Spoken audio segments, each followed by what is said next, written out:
de vous abonner, ok? Ah merde. Ouais, mais de toute façon, j'avais un trou. Ça tombe bien, ça me sauve. Salut à tous. Aujourd'hui, je vais vous apprendre à préparer des tomates farcies. Tomates farcies, ça ramène toujours à l'enfance. C'est savoureux, c'est gourmand. Et bien sûr, c'est une recette comme les 100 recettes incontournables que je recommande sur mon livre. Il faut savoir les faire, ces tomates farcies, c'est important. En plus, c'est une recette qui est facile, qui est pas chère. C'est 10-15 minutes de préparation et 20-25 minutes de cuisson, pas plus. Alors, si vous êtes prêts, on va commencer. Mais d'abord, lavez-vous les mains, affûtez vos couteaux et abonnez-vous. Je vais préchauffer mon four à 180 degrés avant de commencer. Et si vous êtes prêts, vous me le dites. Et bon, on y va. Allez, c'est parti.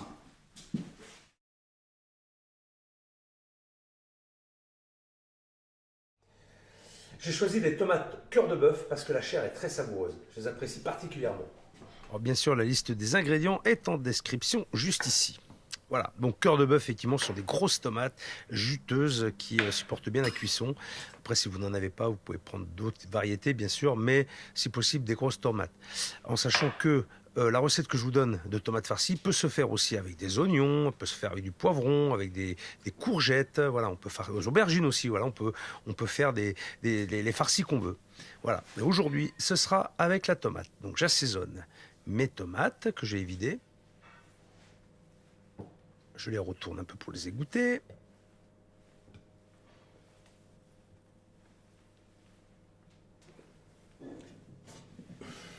Là, je vais faire une petite concassée avec les intérieurs de tomates que j'ai récupérés pour pas gâcher, justement. Pour ça, il me faut de l'ail que j'épluche. Voilà, un oignon.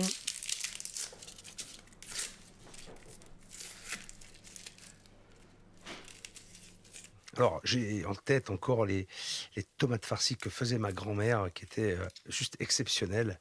J'en ai un souvenir ému. Elles étaient bonnes. La farce, surtout, était bonne. Ce qui est important dans la tomate farcie ou dans les légumes farcis, c'est la farce. C'est vrai que c'est important. Donc, voilà, elle avait un petit secret qu'elle nous a jamais dit d'ailleurs. Donc, je ne peux pas vous le donner. Je ne sais pas. Mais en tout cas, c'est vrai que la farce est très importante. Alors là, je cisèle mon oignon.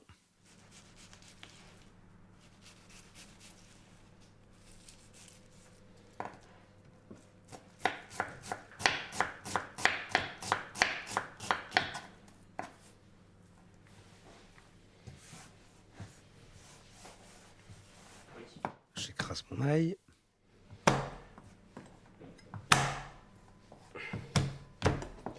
Et là, j'allume le feu sous ma casserole. Alors, assez chaud, on va dire. Hein, voilà, vous pouvez le mettre assez chaud pour saisir l'ail et l'oignon. Mais attention, on va le cuire sans coloration. Voilà, je mélange l'ail et l'oignon à la spatule. Et là, voilà, je fais une petite faute technique parce que j'ai laissé la spatule dans la casserole. Et normalement, il ne faut pas la laisser. À chaque fois, je le dis. Donc, mauvais point pour moi.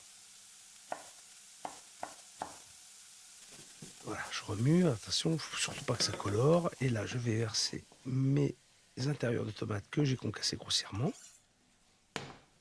Là, je rajoute le jus aussi des tomates dedans. Voilà. Et je vais laisser cuire à feu moyen. Ah voilà, là, je la retire, ma spatule, hein, quand même. Elle ne reste pas dans la casserole.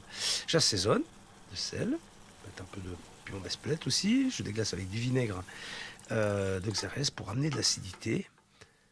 Important. Et je vais laisser compoter à feu moyen. Là, je prépare ma farce. Donc, j'ai un peu de veau, un peu de chair à saucisse. Oh, on peut mettre autre chose. On peut mettre l'agneau aussi, pourquoi pas. Hein. C'est en fonction de ce que vous avez aussi. Ensuite, je vais préparer des herbes, et du persil.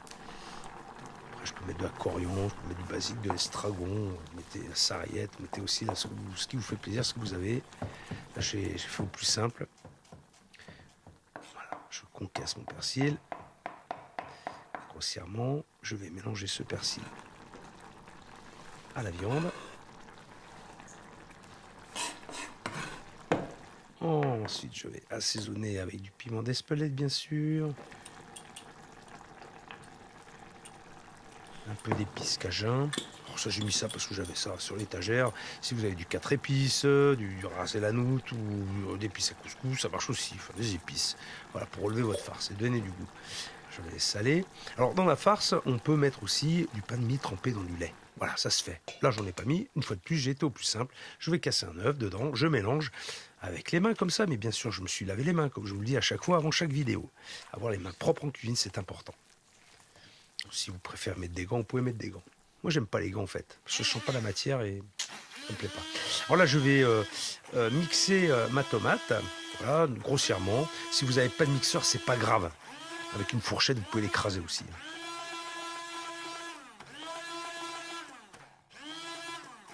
Voilà. Voilà, même s'il y a quelques morceaux, au contraire, ça donne de la matière. Voilà, je mets à dessécher, hein, il n'y a pratiquement plus d'éléments liquides. Et je vais mélanger à ma farce, à ma chair de viande. Alors là, je vous l'ai vu, je le mets chaud, parce que je vais cuire mes tomates aussitôt. Si jamais vous faites votre farce la veille, par exemple, faites refroidir la tomate avant et incorporez-la ensuite dans la viande. Hein. Là, c'est vraiment parce que je travaille en direct que je fais ça. Donc là, les tomates sont assaisonnées, bien sûr, vous l'avez vu, sel, de piment de Cayenne ou de poivre. Et je farcis généreusement mes tomates avec la farce, bien assaisonnée, gourmande, généreuse. Voilà. Ouh, là c'est bien ça. Ouh, c'est bien. Bien comme il faut. Et ensuite, je vais les mettre dans un sautoir. Un peu d'huile d'olive au fond. Voilà, et là, elles sont prêtes à cuire dans le four. Voilà, ça donne envie quand même. Hein. Ok, je remets un peu d'huile par-dessus pour nourrir les tomates. Voilà, parce que j'aime bien l'huile d'olive. Allez. Et voilà. C'est parti pour 25 minutes de cuisson à peu près.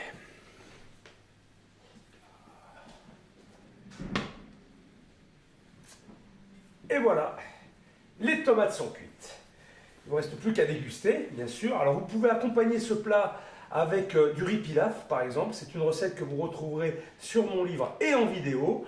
Et puis l'accompagner avec un vin rosé frais, pourquoi pas, ou un vin rouge léger, ça marche très bien. C'est pas obligatoire, mais si vous voulez vous faire plaisir, ça marche aussi.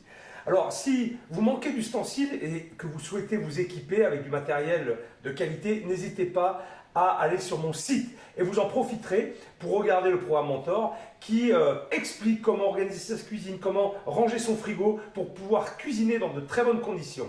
Si vous rencontrez quelques difficultés pour faire cette recette, n'hésitez pas à faire vos commentaires ici et puis j'interviendrai pour vous filer un petit coup de main. En attendant, bonne dégustation et je vous dis à bientôt. Salut!